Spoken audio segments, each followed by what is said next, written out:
Just a little reminder, it probably should have popped up on your screen that we are recording this session for future reference, and just be mindful of that. And Mackenzie, I'll drop the file in the folder once it exports. It's been exporting pretty fast. I think the folks at Zoom have gotten a little better with their video exports, so I should have it to you this afternoon. Probably no later than 3 o'clock your time. Perfect. Is this a good time to get rolling, or do you want to wait a little longer? It looks like everybody's settled in. Yeah, no, let's get going. So let me get us started here. So folks, thanks for joining another in our series of reporting fundamentals and advanced reporting techniques. Today, Mike Riley from the University of Illinois Chicago is going to work with us on backgrounding a business. And as we know, businesses are they're the lifeblood of our economy. 2/3 of small businesses, or 2/3 of jobs in our country are from small businesses. But they're also some shady things that can go on. These are the epicenters of profit, and therefore oftentimes greed and fraud and corruption and all the rest of it. We do a lot of work on gut checking whether government is living up to its promise of transparency and authenticity, fairness, accuracy, lawfulness. But businesses have to have their eyes on them as well. Not only businesses, but nonprofits as well, which are sort of like they're a corollary to businesses. There's a lot of money that flows through businesses and nonprofits, and we got to be on watch and make sure that everything's on the up and up. So with that, Mike is going to share with us a whole bunch of tools and techniques to scrutinize those organizations and identify wrongdoing where it exists and report on that. So there you go, Mike. Okay, thanks a lot, Mackenzie. It's good to be back. This is part 3 of our weekly series here in July on different types of digital tools. And as Mackenzie mentioned, we have backgrounding a business for this session.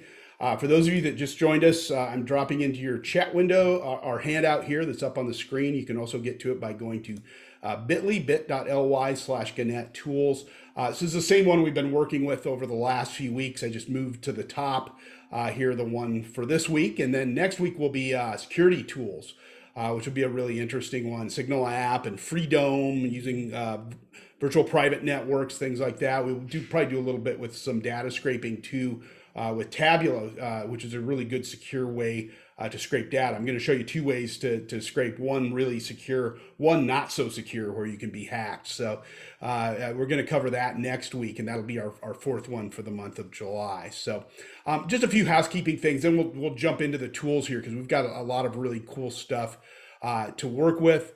If you have to step out for any of this, we are recording this session. And I do have exercises in here too that you can go back through, if you want to do some more hands-on stuff. We've been working on this great training website for you guys. I'm sure you've probably seen it or heard of it before, but this is the USA Today Network's skills page that Mackenzie's been putting together. I've done a few trainings on here. You can go in and find them in the digital production and design section, or you can go to the social media. I've got a few in there as well, a few others, and there's people from all over the organization that have built these training platforms for you. I do mostly videos and little exercises and things like that for you. So you can get up to speed on some of these skills, kind of at your own pace too, which is really cool. They've been broken into basic, intermediate, and advanced categories, so you can get all kinds of really cool stuff in there. Another free resource is the Google training website, the Google News Initiative training website. I'll just drop the link in there. It is free as well. There's 2 areas in here: courses, where you can go in and take up to 2-hour course on Google data journalism tools, or whatever podcasting tools. You can also go in and look at individual tools, which just in 10 or 15 minutes you can get up to speed here on how to use Google Maps, for instance. It's got little training videos and things like that. Good little resource there for you. I mentioned Journalist Toolbox in past trainings. This is a website I update for the Society of Professional Journalists. And look at that. We have covering business up here at the top. We have a big section on, and we'll work with many of these tools here in just a few minutes. The covering business section here, you can go through and we've got it broken down by the economy, proxies and backgrounding tools, Form 990s for charities. We're going to play with some of those. Business news websites, banking sites, stock market tools. We're going to play with some of those. International business. They're all broken down into these categories. You can just go through, and almost all these tools are free. And you could go in and dig through these, and they're broken down by some subcategories, even under, because the economy is a pretty broad topic. And it's always, kind of hanging. I usually have a business one linking somewhere off the homepage here with one of these topics. We also have, public records databases, which can be helpful too for covering business, expert sources. So if you need a, diverse experts viewpoint for a story, you can go in and find them in these databases. So all kinds of different topics here. You can also hit the browse button over here on the right. And we've got a whole section of business news and business resources over there for you. So journalisttoolbox.org is the site. My Twitter handle's right here, Twitter @JournToolbox. If you want to follow me, I'll follow you back. And I'll share all kinds of things that you build with any of these tools. And I retweet a lot of really smart people in here too, and share a lot of resources and training videos and things like that. Look, you can scrape PDFs. I shared a little training video there just this morning. So our handout here, and I know a couple people have just logged in, so I'll drop the link back in here into the chat window. Our handout for today is this one on backgrounding businesses. And I've just showed you the Journalist Toolbox Business Resources page, so you're familiar with that. I do want to show you very quickly the Google Public Data Explorer, because this pertains to covering business. It also was down the other day when we tried to take a look at it. I think this was like 2 sessions ago. They were doing some work on the site, so it was down for 10 days. But if you want to, I'll drop the link in here. If you want to open it up, I can show you how to do a very quick unemployment graphic with it. This is the Google Public Data Explorer. It pulls directly from databases that are out on the web, official databases. So it links directly to the U.S. Census Bureau or the U.S. Bureau of Labor Statistics or Eurostat. There are hundreds of data sets in this interface, and you can build a graphic with little or no coding in doing so. So over here on the left-hand side, you can see U.S. Bureau of Labor Statistics. Just click on that link. And it'll open up all these little subcategories, everything from the consumer price index to, unemployment. So I'll click on unemployment. This is a good way to get a quick unemployment graphic. And I'll hit unemployment rate here, and it defaults to the United States, but it's showing me all the unemployment numbers for each month from 1948 all the way up to midway through 2021. Yeah, I think it's May is the last. No, we got June numbers in here now. Good. So there's June 5.9. So, a lot of data in here. I can also break this down by state. You can break it down by city as well. These little flyouts underneath allows you to select cities and counties and things like that. It's pretty detailed data set in here. So I'll just click on a few states just to give you an idea of what you can do with this. It also gives me more criteria down here. I can break it down by age, seasonality, male, female, and so on. So I'll throw Texas in here too. Why not? And we got Nevada in there. So now it goes state by state. It narrows it down just to 1990 up to 2021.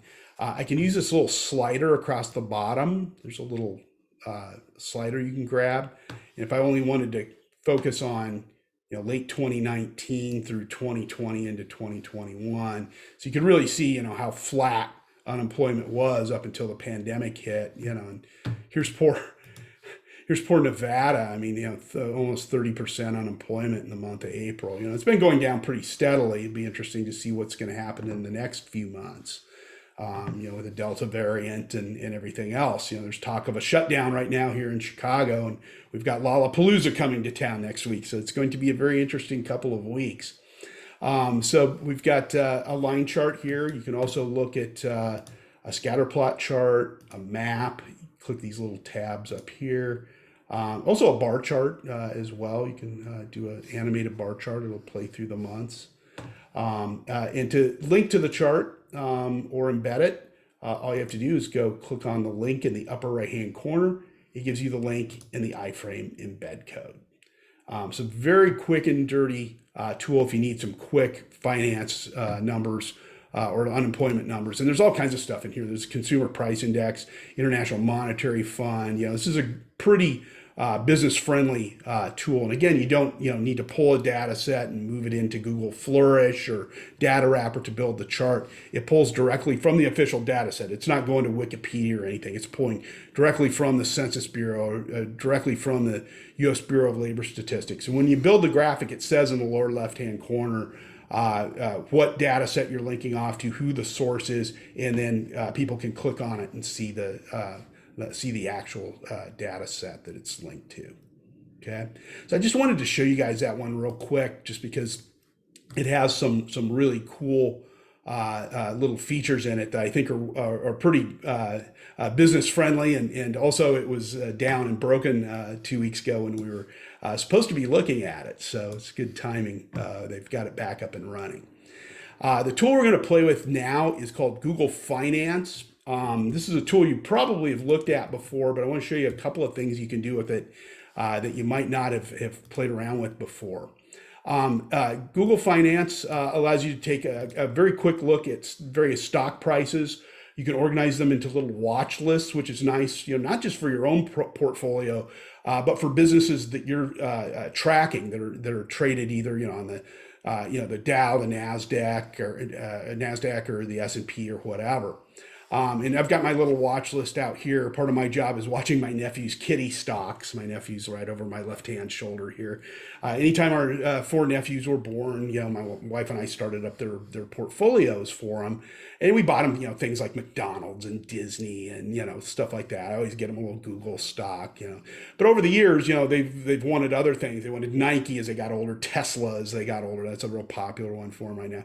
We bought them the airlines when they were down trading at $6, So you can create these watch lists. It's very easy to do. You can go here to the upper left. It'll allow you to do it right off the front here, create new watch list.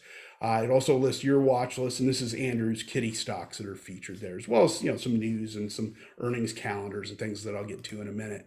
I always go into the full watch list page over here on the left. And if I wanted to create a new one, I could go in here and just create Mike's list, or you could do this by beat if you're watching certain tech stocks or things like that. You could just go in there, and then you just start going in and adding stock tickers in what you want from each one. Do you want the Dow overall? You can compare the Dow, the Nasdaq, etc. You can scroll through. I can grab my Apple, and then you can just go through and start adding them.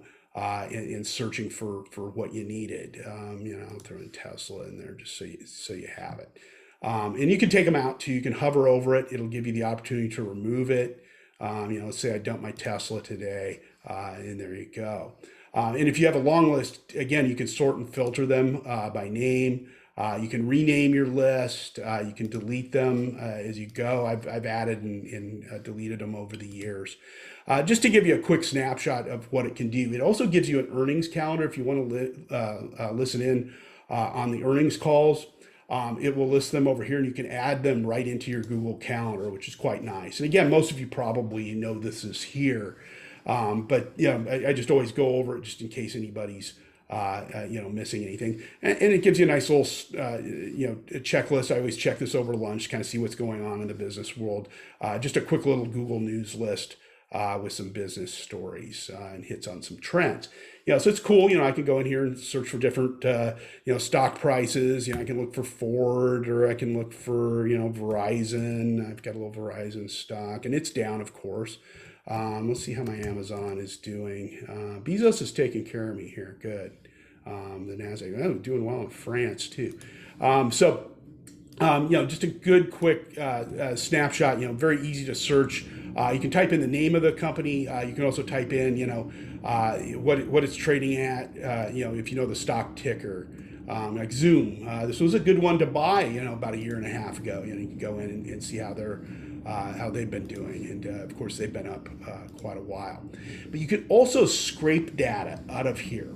You can look at historical data in here and scrape it out into a spreadsheet, which is a really good feature to have, especially if you're focused on a certain industry. You know, if I'm only looking at certain tech stocks or only looking at certain automotive stocks. And having it available in a spreadsheet and constantly updating is really nice because you can make copies of it then and start working with it. So I'll show you a few things that you can do with it. Just kind of follow along. I've put the scraping stuff into this little nice checklist so you can go through and actually do these formulas on your own if you want to. I've got a quick list of all the scraping formulas here in this little Google support page right here. It lists all kinds of different things that you can extract from Google Finance by doing equal sign Google Finance. You know, we've probably all done formulas before, you know, equal sign sum or equal sign average or equal sign median. But you can pull straight from Google Finance straight into Google Sheets, and then you can always, you know, download the Google Sheet into whatever format you want, Excel or, you know, numbers or God forbid or something else. So as long as you're using that Google Finance equal sign, it tells your Google Sheet to go out and extract something, either price or, you know, price earnings ratio or, you know, whatever you tell it to pull, and it lists a bunch of those that it has right here. That's all you have to put in your spreadsheet to be able to pull those numbers. So let's go in and take a look at a sheet. And we're going to show you how to pull stock data just into a basic sheet. You can open up your sheet in sheets.new. So just to open a new spreadsheet, this is a great little hack. Just type in sheets.new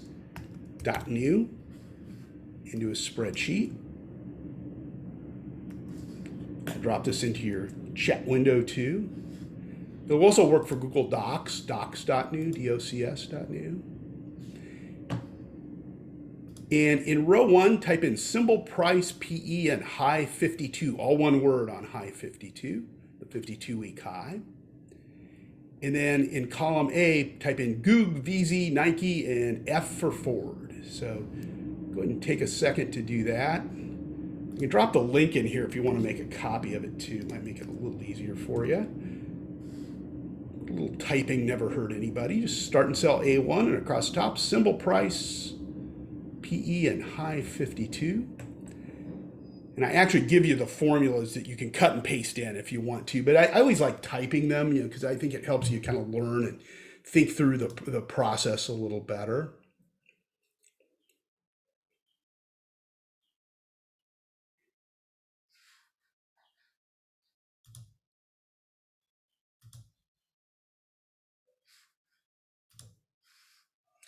So take a second to either open up that link and make a copy of this, go to File, make a copy.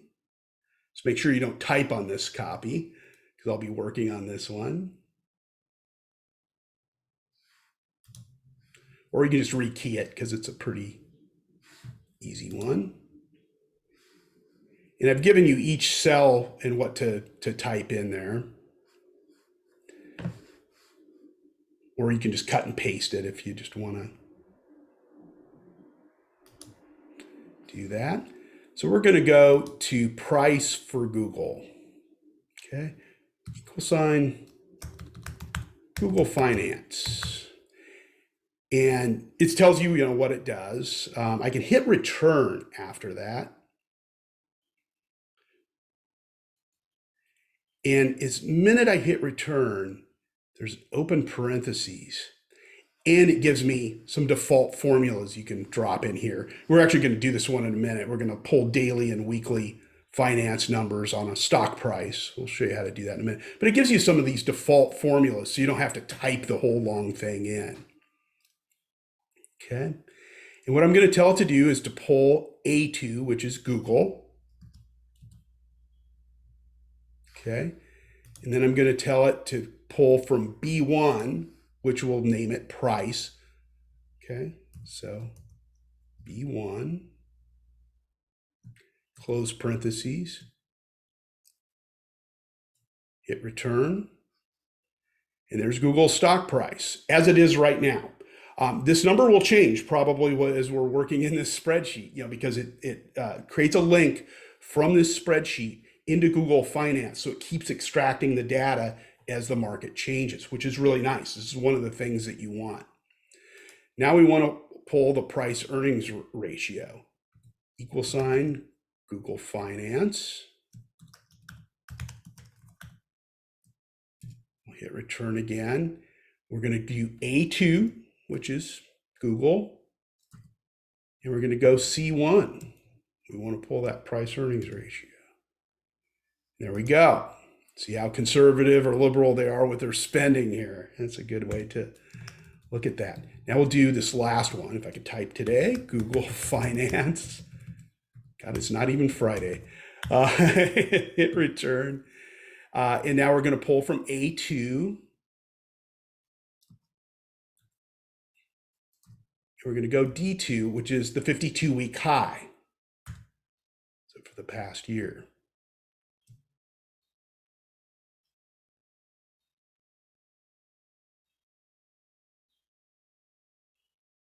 And we want to go D1. See, it stopped me because I made a mistake here. I did D2. It's telling me, no, you made a mistake. It tells you to go back. And now that gives me my 52-week high, which is just, the current price is just a little bit under that. Now, should it surpass that number, this number will change, same with the dates. As we move along, it'll keep measuring 52 weeks back, which is important to know.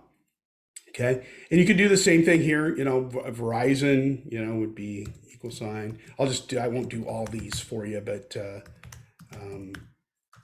this one would be A3, and I'd want B1. So, and then so on and so on over here. This is pulling from the NASDAQ. It gives you choices. You can go in, you can see in the formula that it'll give you other choices if you want to go with other, or it goes with the Dow, excuse me, I said NASDAQ. It goes with the Dow, it gives you other options, okay? So that's just a simple way to just set up and follow a few stocks, maybe, personal stocks. It could be, certain, a certain area of business. If you're doing all tech, all automotive, or whatever, just set that spreadsheet up and just let it keep pulling, and you'll have it right here in a format that works for you. If you need to copy this and because this continues, if you start to sort and filter this or something, you'll see the data disappear because it's created that link directly into Google Finance. You have to make a copy of it to do any sorting with it. Just highlight it by clicking in this little rectangle up here, copy it. To open a new sheet, you can always click the plus sign down in the lower right. I'll name it Basics Edit. Then you go to Edit, Paste Special, Paste Values Only, and it'll drop it in. Now I can work off this copy. You should always work off a copy of anything anyway. And obviously it would be dated, and this won't update. I can always go back to my original, which updates as we go here. Okay. The lag time on this updating is usually a minute or two. It'll play catch up a little bit. And of course it sits overnight as the market's shut down. If you click over on this other tab here on this spreadsheet, and I'll drop it in here, it gives you another format. And this is if you were just examining one stock and I wanted to know a bunch of information about it, the price, the low, the high, change percentage, the low in the last 52 weeks, the high price in the last 52 weeks, the market cap, price earnings ratio, all this data just on one stock. So you can create these, and you can actually do columns for each stock vertically and go much deeper than what I just did with the little 4 categories. Again, this is if you're just focusing on one company. And to do that, I've got this under step 3 here. You'll just go in and drop this in, Google Finance, And then in quote marks, you'll have to drop in the name of the stock that you want to pull. And it goes by the stock ticker number. And then what you want to pull, which is A2, we're just going to pull the name. And something really magical should occur. So I'm just going to copy this one and drop it in. But no, I'll type it in. I won't cheat you. So equal sign, Google Finance, colon, and then in quote marks, we're going to give it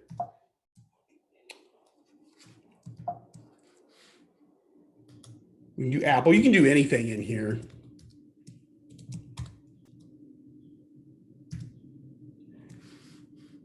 And then we're going to tell it to grab A2, which is the name, and it should drop Apple's name in there. Nothing too fancy.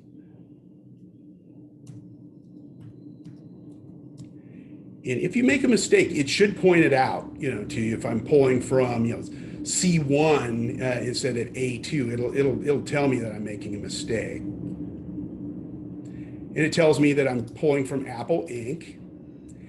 And then if I highlight that column, I should be able to grab, it always gives you a little handle down here in the lower right-hand corner. Should be able to drag that handle down. It'll load in all that data for me right in. So I don't have to go through and do a formula for each category. It should just drag it right in. Same with the other one that I just showed you. It'll just pull it right in, and it will continually update as the prices change. Okay. So again, that's another good way. And you could obviously do other tech stocks vertically here as well. So you can present it both horizontally or vertically. I actually prefer kind of this single stock focused vertical presentation. It lays out a little bit better for me. Okay. Historical data. Maybe you want to go back in time and you want to see what a price was for a stock from the 15th of August of last year up to today. And I want to look at dailies or weeklies. I put formulas in here under step 2 that'll do that for you. Where really all you have to do is change the date and then, whatever the column number you're pulling from with the name of that stock. So in the interest of time, I'm not going to type out this whole thing, but if we wanted daily stocks prices on so A3, this would be Verizon. I can go to column E here, paste that formula in. It's going to pull my daily prices for Verizon, pulling on A3, starting all the way back 2020, going forward. More than likely, you probably aren't going to want dailies. Most of us are probably going to work with weeklies. All you do is change daily here to weekly. Or you can just put in a single date too. Maybe you're looking back to a certain day and you could go back and just type in a certain day and cut out, to today, price from this date. You just cut out everything after the date here. All you'd have is a single date. But here's our weeklies then. It gives you what it closes at. It gave you, there's the weeklies and what it closed at for that week. That's Friday. So there's the weeklies. Okay. It's going to be helpful, if you're stuck and you're trying to dig back really quickly and find a stock price on a specific. And again, I'm pulling from A3, which is Verizon. I could change it to A4 and pull from Nike, or A5 and it would be Ford. Okay. So that's a good, quick and dirty way to pull data into a spreadsheet, get it, in a format that's useful to you, that you can sort and filter, and also just continually just let these things run. I mean, you can come back in a few hours and really see, how your prices are doing here, especially in this single stock focus. It'll really, change over throughout the day, weeks, months, and so on. But it's just, a running stock ticker for you. You can go and dig it out of the site, the regular site, but having it in that spreadsheet format is just so critical. It just helps so much. So any questions about Google Finance and the scraping there? Okay. Think about, beyond today, just how you might want to set something like this up and organize it, and how it can work into your daily workflow. Like I say, I'm using it mostly for personal purposes, tracking, my nephew's stocks, things like that. Once they hit 21, then we turn the portfolio over to them. They're in charge of it. But as long as they're still minors, we monitor a lot of that. And it's just a good, fun way to kind of track your own stuff. My wife watches all of our stuff, but she uses these spreadsheets to do it. If you're looking for more formulas, you can always find them listed on this support page here. The practice spreadsheet is linked off the handout down here at the bottom. But take some time. Yeah, best uncle ever. I'll take it. Um, that's their college fund, by the way. Or they get it at 25. They can dip into it and really, do something else. One guy just bought a house with it. My oldest nephew. They use the money wisely, but it teaches them fiscal responsibility. It's a good thing to watch the price and how well it's doing. Do you want to keep it or do you want to sell it? And we kind of mess with them as they get older. How to play it, and they're much better for it. It's a good thing to teach your kids, beyond what you're using this for work. So the practice spreadsheets are in here, and that's why I gave you the little checklists and the formulas. You can kind of work on it at your own pace. And I think once you get it set up, you'll see that it's very, very helpful to you. Some other tools, some of the non-Google tools, which are important here. I'm going to dig into Form 990s first, and then I'll backtrack and we'll get into the SEC Edgar database and also the violation tracker, which is a really good one as well. And I'll throw in a few other fun ones, the dollars for docs and dollars for profs, which is a good thing for looking at so-called expert sources who are bought off by companies to be spokespersons for certain drugs. It's also a good thing to run your own doctors through here before accepting a prescription from them. I do that. And also you can see any conflicts of interest with professors as well. I teach at a state school, and each year I'm required to fill out a little ethics and disclosure form, citing any conflicts of interest that I might have. And one of them, would be Google, because I do some work part-time, for Google. So I have to disclose that, and any income I get from them or anything, I do freelance stuff like that. Which is a good thing. It helps them. I do that with the blessings of my bosses, but also, I think it's good to disclose that. Anyway, it has to be over a certain amount too, I think, to make it into this database. It doesn't, have small things. But you'll see the pharmaceutical companies have a lot of doctors on their payroll, which is a pretty good thing to know if you're going to interview that person as an expert source. So let's dig into GuideStar. And ProPublica has a great nonprofit data explorer too. I've used Charity Watch too, just to look at finances for some of the bigger charities. GuideStar, there's a paid version of this. I get a free academic version that's somewhat limited, but GuideStar allows you to search for Form 990s, and Form 990s are what nonprofits have to fill out to be tax exempt. It discloses all their expenditures and all their income, where the money's coming in from, where it's going. It also lists their boards of directors and whether the people on those boards are receiving payment and an estimate of how much time they're putting in there. And sometimes you can really see some money changing hands in these organizations. A lot of people use them, to decide, do I want to donate to that charity? We play more of a watchdog role to go in and be able to track this. So I typed one in here, Mamba Sports Foundation. This is Kobe Bryant's foundation. And we began to look at this one about a year and a half ago, when he died in the helicopter accident. So I'll hit search here, and you can search local charities. You can search national charities in here. All kinds of different ones, and it'll list a bunch of stuff in here, that's related, Women's Sports Foundation, stuff like that. Mamba Foundation, lists gross receipts and assets at zero. Oh man, what's the deal?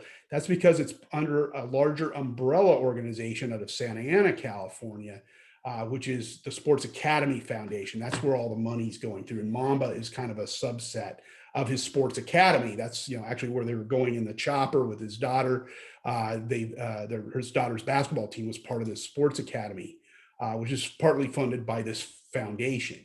So as you open it up, it'll give you some basic information about that organization. What year they rolled. It's interesting that they didn't declare in the San Fernando Valley. They're actually declared in Orange County, Santa Ana, my old stomping grounds of Orange County.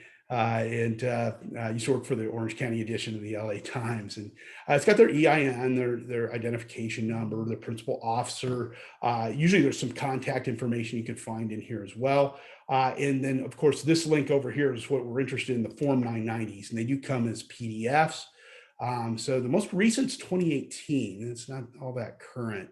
But you can go through here and, there's some really good stuff in here. You can download these. There's a download button here in the upper right-hand corner. And, you can scrape data out of these. I'm going to show you guys next week how to scrape one of these PDFs. Here it lists their officers, board, staff members, their board of directors, things like that, how much time they're putting in. It looks like there's only one salaried position, and Angela Stanislawski, who's the president, and also filed this form. Her signatures at the top of it. A lot of it, is just revenues and small expenditures. You also get down here, and you can see, where they're distributing any money. Are they donating to other charities, things like that? Where donations coming in from, and so on and so on. So good quick snapshot of that charity's information. And of course, if you're looking at a big national one, this is a relatively small one. You're going to see a lot bigger numbers. ProPublica, Nonprofit Explorer will do this as well. I like theirs a little better. Their interface is a little friendlier. They also list a few out here on the front that are big players. And you can go in here, and I'll just do Chicago Cubs charities. We'll look at the Ricketts family here. Very right-wing family, and see their tax filings here. Fairly current. 2019 is in here, and you can get the full filing, or you can go just with the PDF of the Form 990. You can download it right here, even print it out if you wanted to look at it that way. I'll blow it up here a little bit. And the key with these, I do this a lot with my students, is knowing how to read one. And this thing's 87 pages long.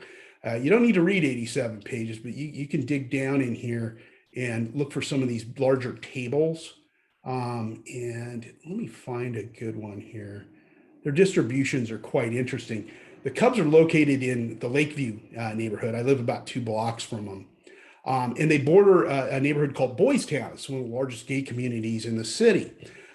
Just underwent a rebrand. They're now known as the North Halsted District. They thought the Boys Town nickname was too exclusive and not friendly to the LGBTQ community. Cubs charities always do a big thing. They appear in the Gay Pride Parade and all this stuff. The question, Kim, good question. Do you have to have an account to see the Form 990s? You do. There are some that are free to really dig back into them. On GuideStar, you do have to do the paid account. Most newsrooms have a paid account. Ask your supervisors if you do. I got a free account through them because it's academic. I used a .edu email address. So if any of you teach part-time, you can always get a free GuideStar account out of it. So this is the nice thing about ProPublica is this one's free.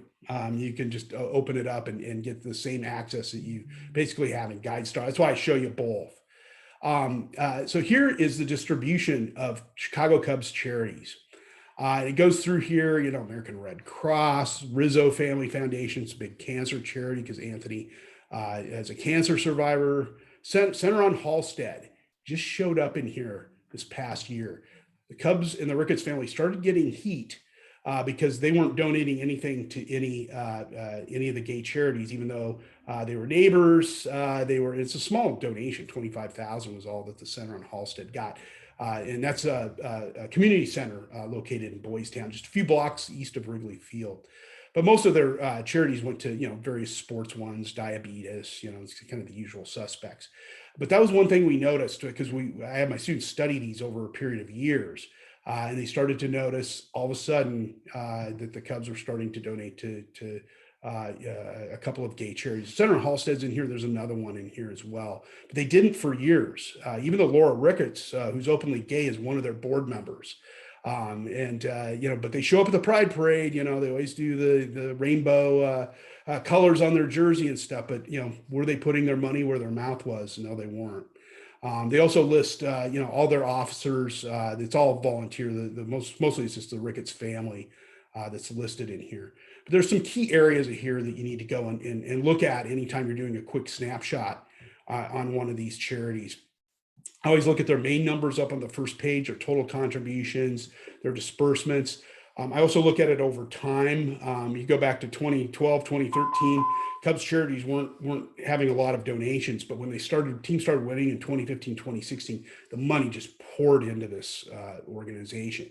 Now we're starting to see on the back end, where's that money going? It'd be interesting to see in the next 2 years, with the pandemic, how did that affect charitable donations? You can track that pretty easily in these Form 990s.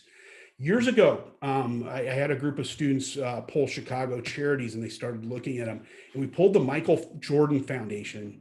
And one of the interesting things was 4 or 5 years after his father had been shot and killed in a homicide that still remains unsolved, he was still listed as one of the staffers for Michael Jordan Foundation charity. And he was drawing an $87,000 a year salary. Well, where was that money going? They were paying a dead man, in essence. And that became, one of the critical questions. The students was reaching out for that. Oh, well, we forgot to update it. Well, where's the money going? People donate to these charities. It's a good watchdog thing to be able to do. So, keep an eye on the charities. It's part of the, business too, especially if they're tied to, some of these companies that you're covering. Go in and look at things like Charity Watch, a site like this, pull their Form 990s on their charitable arms. Are they running money through there and it's not going anywhere? Michael Jordan's dad probably voted a lot too. Yeah, those would have been in the North Carolina elections though. But he was drawing a salary. Look at things like that. They just screamed out at us the minute we started looking at that little grid of employees. He wasn't on the board, but he was drawing an employee's salary. And why was he to begin with? What was he actually doing with the charity? Charity Watch is another one. This is an independent organization that goes through and evaluates charities and looks into wrongdoing. And you can go in and search them alphabetically. You've got a search bar up here. You can look for them. But you can jump in. It's mostly national charities. But you can go in and it will reflect in here if there's been any violations or any problems with that charity. It'll give them a grade. This one gets a good grade. Amount of money that they're spending on relative programs, about 90%. That's pretty good. What they're spending to raise $100, so about 3%, is going toward raising their tax status and some other basic information in here. But you can go through here and there are some that get, D and F level grades, and this is built mostly for, do people want to go in and donate to these charities? The ACLU's in here, where's their money going? It's a good thing to go in and look at. And again, it's all searchable. You can go in here, make a wish. There's all kinds of different ones in here. You can see their ratings. They break it down based on these percentages. They're about a year behind on their reports. They're getting caught up in some areas. This one's about a year behind, but I've seen some that are just a couple of months old. So you can go in here and search. It's free. You can create a login if you want to. You can donate to them. They do accept donations to keep this site running. But it's there to protect consumers. But as journalists, as watchdogs, you can use this site as well to see over maybe a period of time, has a charity's grade dropped over the last 4 or 5 years? Is it going in the wrong direction, and why? Has there been a change in leadership? What's going on? Dollars for Docs. This is a really, really good one. You can type in, your a doctor's name. Maybe you're going to interview somebody on, COVID-19 vaccines or treatments or something, and you go in and this neurologist listed here. These are some of the highest earning. Kevin Foley, doctor for hire. He gets $29 million a year, largely from companies that build equipment that he does neurosurgeries with. So here's all of his donations coming in from these different organizations. Some of them are drugs, but most of them come from royalties or licenses. Some of those are products that he helped build. Others are ones he endorses. Might be something I want to know before I let this guy open me up. Oncologists as well. He's getting a lot of money from a lot of drug companies here. Before he's giving me, millions of dollars in some cases with various devices. Maybe he sits on their board. Maybe he's one of the developers of the drug or of the product. You also can go in here and search your doctor's name. My general practitioner is a good guy, Mark Stoller. Doesn't get a lot of money, but he gets a little bit, floating around here from he's you got dermatologists in here, but let's see what he's getting. AstraZeneca, Farzica, did a little promotional tour and some expenses. It covers their travel and expenses in here too. What's interesting too is you can look it up by state, hit search, and lists all of the doctors in your states you can go through. It makes it a little easier to narrow down your search too. And you can see, some are just receiving a little bit of money, maybe a speaking engagement or expenses, which are required to report. Others are, are getting, millions of dollars in here too. So, something to think about. I should have taken the mark out and just done searched Illinois. There's all the doctors for Illinois. Some declare nothing. Others will declare much more. Good, if you're looking for an expert source or you want to start linking pharmaceutical companies to certain doctors, you can, kind of retrace the steps, kind of work backwards using this database. It's really good. Dollars for Profs is good too. I'll jump to a state here. You can type in a professor's name, but usually I just type in the state and it breaks it down by university. Both Northwestern's Evanston and downtown campus, you can go in here and list all the professors. And most of them are conflicts of interest. A lot of these are doctors from UIC Medical Center receiving some money here. But, some get paid nothing. They list everybody in here. So again, if you're looking for an expert source, this is a good place to go and look. A lot of these from Northwestern Memorial Hospital. Use those databases. Very, very helpful. Edgar is part of the Securities and Exchange Commission website, sec.gov. This tool's been around forever. It allows you to do full text searches, over 20 years of filings in here. You can type in a company's name, you can type in their stock ticker symbol. So, if I wanted to go in here and put in McDonald's, there's McDonald's Corp. It gives me some other ones too here, but usually you have pretty good luck right off the bat. It'll give you, their latest filing letter, their quarterlies. You can go in here and pull quarterly and annual reports and download them and start digging through them. It's just a wonderful database. There also is a tool called Free Edgar. I used to use that a lot. I've started moving away from it, mainly because they force you to use a Google Chrome browser extension now, and I'm not real happy with their security on that. I was reading about it a little bit before I went to install it, and I backed off. And as you can see, I use a lot of Chrome browser extensions. So I tend to go with the SEC Edgar database over the Free Edgar website. I think I still have it linked off of Journalist Toolbox, Free Edgar, but approach with care, especially if they try and force you to use the browser extension, because they want to auto install it when you open up the web page into your browser. I always say no. It's had some security issues. Violation Tracker is a very good one as well. This tracks corporations that are regulatory violators and lawbreakers.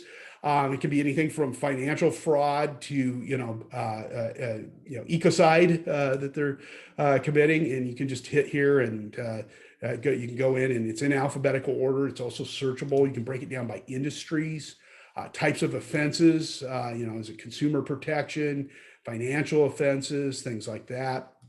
Let me just pull up a company here. Let's see what 84 Lumber's done. They've had some safety violations, about 300,000 worth, some employee related offenses, environmental offenses are pretty small here. But again, start looking at some of the local companies in your state or in your city. You can look at them by industry, all kinds of different things in here. Let's see what Tesla has been doing wrong. Oh, look, 35.8 million in financial offenses. And it does get into a little more detail down here. Wage and hour violations, things like that. Pretty detailed stuff. So, keep an eye on this as well. It'll list any violations that are in there. Good Jobs First is a nonprofit that built this tool and goes in and scrapes various databases that list these various violations, and they've got a little about page up here too on their homepage that explains who they are. They accept donations as well. A lot of these, nonprofits do. Be careful too about some of these organizations and their in all of their agendas as well. Look at them closely as well. Does this consolidate all the DBAs that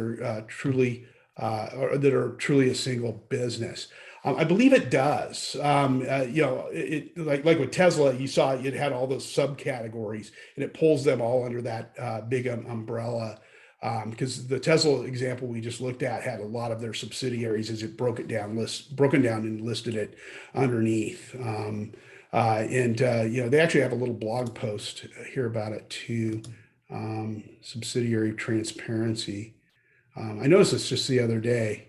Yeah, this is, actually broke down corporate subsidies in Franklin County. So it does group them together for us, which is quite nice. I don't know if Edgar does that for all of them, but I know this violation tracker does a pretty good job of it. That's a good question. Other questions? I've run through all these tools for you, and it's a bit of a whirlwind from scraping data out of the Google Finance page to digging into Edgar and the Form 990s, all that stuff. It's a lot to absorb, but that's why I always give you the handout here. What's the best tool for checking out unions, but not a lot of local unions? Let me dig into the toolbox here. I haven't dug into those very much. We had a big teacher strike here not long ago with the Chicago Teachers Union, CTU, and let me try ProPublica and see. They may be listed as a nonprofit. Let me see in here. I could spell today. If anybody has any suggestions, too, jump into the chat on this. Yeah, they've got some stuff listed in here. Union Tower, Chicago Teachers Union. Let's see how detailed it is. You could at least see, the president and what they're. Ooh, that ain't good. I'll just send them a note on that. It's the raw. Let me look at their IRS filing. There it is. It's probably got what they're paying their top union officials. Yeah. Yeah, there's Stacey Davis Gates. Yeah. If this is old enough, you'll see Karen Lewis in here. She's since passed away. It's got their salaries in there. There's a lot of money changing hands. They get paid, those union delegates get paid pretty well. Not a lot of detail in here, though. I see a lot of blank stuff. So they just basically do who's getting paid from their board or their officials and the overall dues up here. It'd be fun to compare that year to year, especially as they've let a lot of teachers go. Have the dues gone down? Have they raised the dues? So that's a good one. I'll look in. I'll go in and do a little search in the toolbox. The labor page too. I've got some stuff in the labor issues page that's good for tracking unions. I should have thought about that earlier. There's a link to it. There's a bunch of stuff in here on the unions, different types of unions, Department of Labor's oversight page on unions. The CWA, some of the bigger ones are listed in here. United Auto Workers, a few others. This is a good one too. The Electric Law Library. You could search a lot of union related and workplace related materials in there. There's some good stuff in there as well. 6 tips for covering teachers union, journalist resource. It's a pretty good one. That should have some tips in there too, probably some databases. So that might be some stuff that'll get you started. Is that CT? No, it's not CTU in the picture. It's got some academic research on it. Journalist resource does a lot of that. They're based out of Harvard. So yeah, take a look at the labor page as well. I'm actually going to add this into my business resources. I should have that listed in there. So those are a few to get you started. Other questions? That's a good one. Yeah. Big union stories. We were hours from striking at UIC a couple of years ago. Just hours away one spring of 2019. You see the question about disability and elder disability care elder facility? care. Okay, yeah, I read over that. Does a violation trigger work for disability elder care facilities? Health violations? If not, is there a database for that? The disabilities one's a great question. I'll answer the latter part first, and then we'll go in. And I want to see if the violation tracker does that. We have a disabilities page on the toolbox. And I get help on this. There's a center down at Arizona State University, and I'll drop the link in here for you, that helps journalists cover people with disabilities. My former boss ran this organization, and they contribute to this quite a bit. They send me a lot of really good stuff. The National Center on Disability and Journalism. Christian Gilger runs it, and we've got a lot of stuff in here. But there's a lot of stuff in here on nursing home inspections, elder care facilities, and finances. There's also we added some databases in here too on COVID cases last summer. COVID cases at some of these. Also, a lot of government oversight organizations in here as well. Assistance dogs, all kinds of stuff in here, legal issues. Let me see what else is in here. Like I say, that Gilger's organization has fed me good resources in here for years. They also tell me when to take stuff down too, when some of them go down. All kinds of different resources in there. So the people with disabilities page could be useful for you. But let's go into the Form 990s. Let's try this ProPublica one. If somebody has one, maybe an elder care facility, maybe that's working as a nonprofit, type it into the chat and I'll drop it in here if any of you have one. I can't think of anyone off the top of my head. There are a lot of inspection databases. State by state has them. We have them for Illinois. They have them in Nebraska before I had to put my parents in an elder care facility about a decade ago. I was running names of some of them through here just to see, majors on cleanliness, things like that. Didn't have a lot of their finance stuff, but it had a lot of inspection records on them. But violation tracker, let me look and see if the nonprofit, maybe I deleted out the violation tracker for some reason. It's a good question. I just want to poke around and see. Oh, there it is.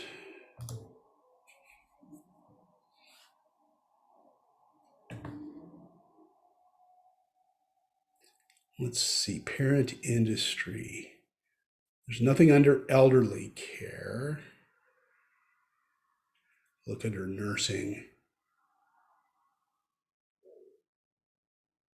Nothing there. Medical equipment and supplies. Yeah, it doesn't seem to be anything in the parent industry. You might want to start typing in some names of them and just start searching them. Or maybe they're under a larger parent company of some kind.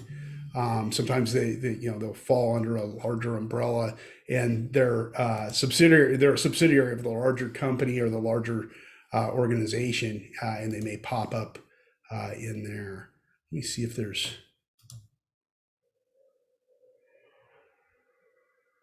Department of Labor.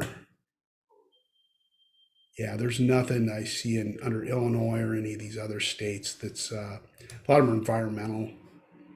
Nothing in there. Local agencies. Yeah, I don't see anything there. But you can search, like Illinois nursing home inspections.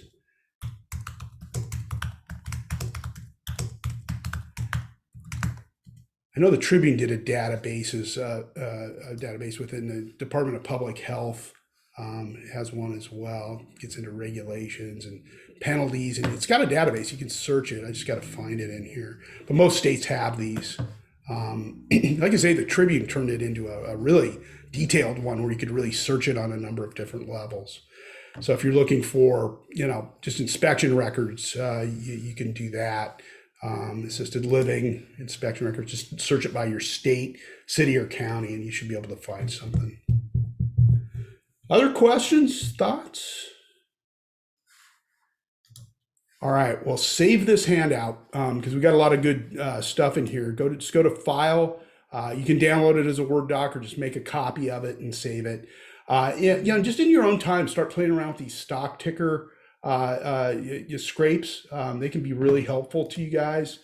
And then dig into some of these other databases. You guys can go a lot deeper with the beats you're covering and things like that, and start using these tools and work them into your reporting. Bookmark them and just have them nearby, and you can use them at your fingertips. Especially with these, when you're looking for expert sources, check them out beforehand and make sure you're not going with a faux expert there. Who's claiming to be an expert on COVID drugs, but who's getting a lot of money in his pocket to endorse one of those drugs. So that's a good thing to be able to follow. For sure. Hey, Mike, thanks a lot. I think we learned a lot here, and it was interesting. Just when a couple of kind of edge cases or very specific cases came up, it's just interesting to listen to you and watch you problem solve and figure out how you